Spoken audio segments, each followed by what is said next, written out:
Because of the area where head and neck cancers occur are right in the upper aerodigestive tract, people are at risk for having problems with both their communication and their swallowing. The amount of difficulty a patient may have with their communication or swallowing can be dependent on a number of different factors. Where the tumor is located can cause problems with speaking. The size of the tumor and the type of treatment that the patients require can also influence how many problems they have. Swallowing problems after treatment for head and neck cancer can range from issues feeling like the food's not going down well, so things are getting stuck in the throat. They may find that they're coughing or choking, like things are going down the wrong way.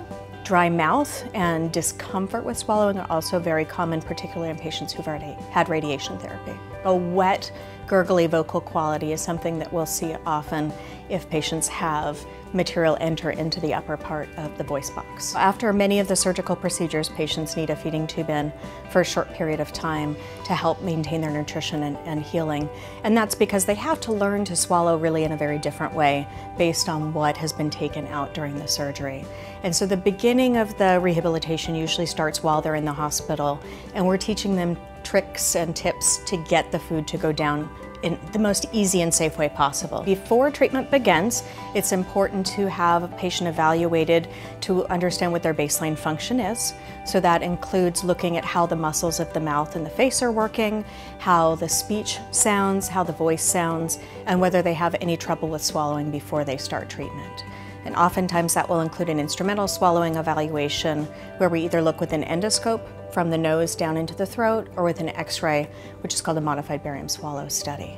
And then at that time, the speech pathologist can explain to the patient what kinds of problems they may encounter based on whatever their treatment may be and start the education and intervention process early on. Patients who've had an oral cavity cancer, so that can include cancers of the lips, the tongue, the cheek, the mandible, like the jaw, the hard palate, those patients will have difficulty with chewing foods, maintaining the food in their mouth, being able to move the tongue side to side in the mouth while they're chewing, containing it, and then getting it back to the throat.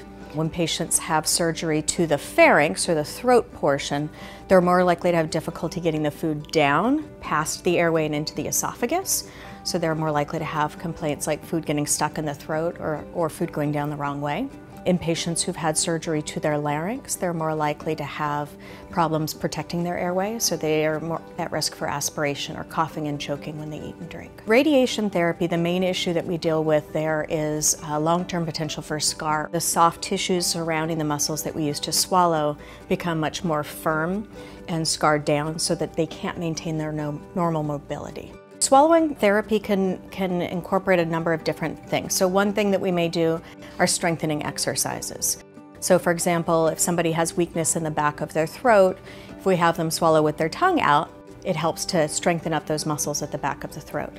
So just like physical therapists would give you weights and have you work out your arms and legs, we're going to do exercises to strengthen up the muscles in the throat.